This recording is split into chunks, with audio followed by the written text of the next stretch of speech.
I waited this long, all right, to talk about this. And yes, I can talk about Spurs versus Liverpool, but I would like to also dive in a few topics about Liverpool today. First thing, all right, how unlucky this club is.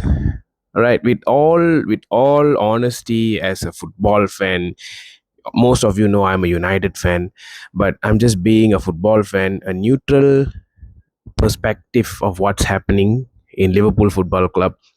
Liverpool won the league last season, all right, and we all know how much they have been suffering throughout the years to finally go and clinch the Premier League title last season after a long, long time. Ever since Jurgen Klopp took it, then Arne Slot in his first season, they won the league. But then there's a lot of other things that was happening even after that. They were suffering for a long time. Even that win when they had with Jurgen Klopp, the Premier League title was celebrated without any fans thanks to COVID. And then they had to wait again. They went down again. They tried. They came close to City up to 96 points and still could not win the league. And then finally they won the league, but during the riot there was an incident where an accident happened where a driver tried to crash into so many people and just disrupt the entire riot. The entire parade was gone at that moment of point. And then right after that, the passing of Diogo Jota and Andre Silva, which rest their soul, which is a tragic moment for Liverpool fans and also the players, the management, and everyone.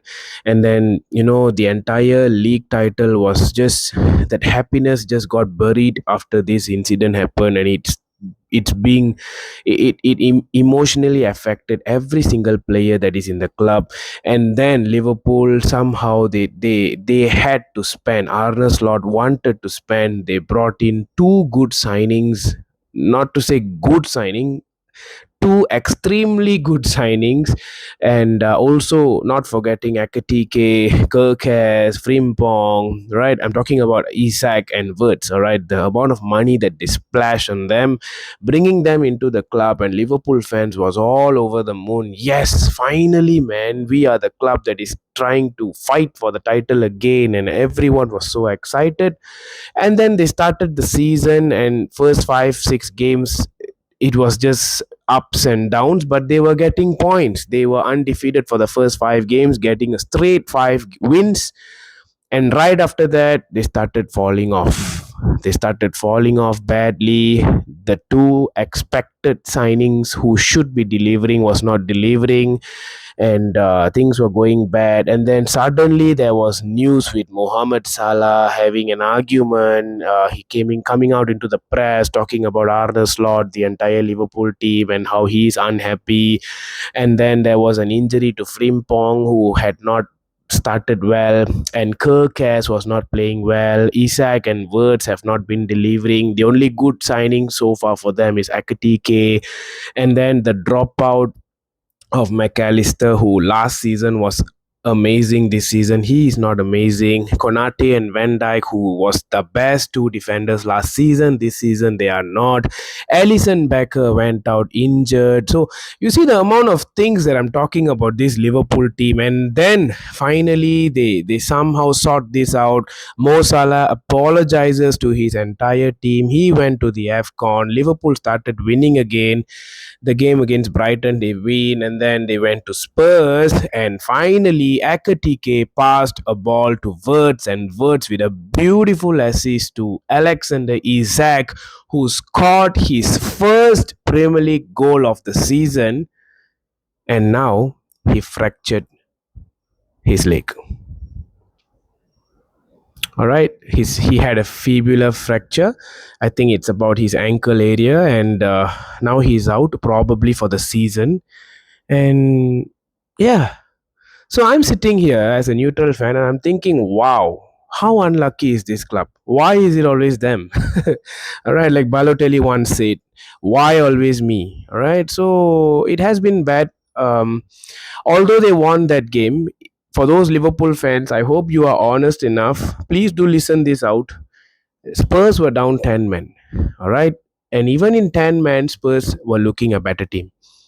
And of course, Isaac scored and then he got injured. He came out, and that should be a red card immediately for Van der Ven. I don't understand how they did not check that. And another thing, Liverpool's doctors, medical staffs there. Why the hell do you let him to walk out of the pitch? You brought the stretcher, put him in the stretcher, man. That's just going to make it worse. So I don't understand that from the medical team as well. The Liverpool medical team have to answer those kind of questions. And Xavi Simons, who made the tackle in the 33rd minute, but ever since then, Spurs were still attacking, and Liverpool somehow tried in the first half, didn't work out. Second half, Isaac came in, scored a beautiful goal, and then he got injured. And then Ekatike came, he scored, and he did that Mbappe celebration. He almost looks like Trent Alexander-Arnold at times. He got a winning goal. Liverpool's best top goal scorer this season. I think he has already 11 goals at the moment. And yeah, Liverpool were flying. And after that second goal entered, Richarlison came in, and it's always Richarlison. All right, every single time Spurs and Liverpool play, Richarlison just have to be there to score a goal at least, and he did the same. He almost scored another one actually, and thanks to Konate that didn't go in. But Spurs were looking amazing with 10 men. They didn't even look like 10 men. And right after that, a stupid decision made by Romero. Every single time Romero just loses his head. I don't know what he was thinking of, hitting Konate in the chest, and he got sent off. And after that, it was still Spurs. Can you imagine? 9 men Spurs.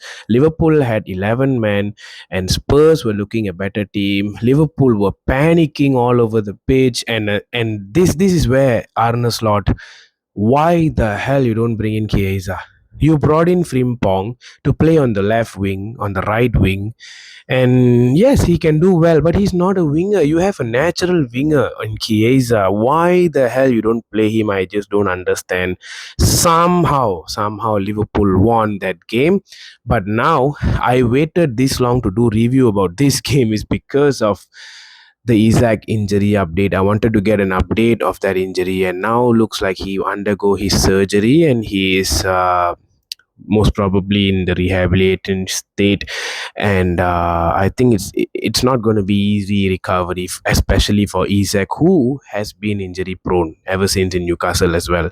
So it's going to take time for me. I think that's about it for Isaac this season. I don't think he's going to feature anymore. Maybe he might get some minutes in April, May, somewhere there when the league is sorted out.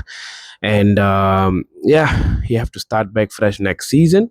And Salah is not there, and apparently Liverpool has been in connection to Antoine Semenyo ever since this Isaac injury came in. But looking at the situation, even that is not in their favor. So yeah, this is my brief update. Liverpool have been struggling a lot, and the fans have been trying to stay patting the shoulders, and they know that they have win the league. They have literally the best players in the league as a team, but they are not playing as a team. It's down to the manager as well. He's getting those wins, but they are not comfortable enough when you watch it. And yeah, all right, so this is my small take on Liverpool. Yes, Liverpool fans, let me know. I'm very sure you might be having a different opinion on this whole issue, but this is just me being very honest. I think yes, Liverpool have been in such bad situation. Everything have been going badly for them. When a player that you bought and you expect him to be the scoring machine alongside Erling Haaland, and he scored his first goal and he got injured and he'll be out for the season. Can you imagine that? Anyway, yeah, Liverpool fan, talk to me.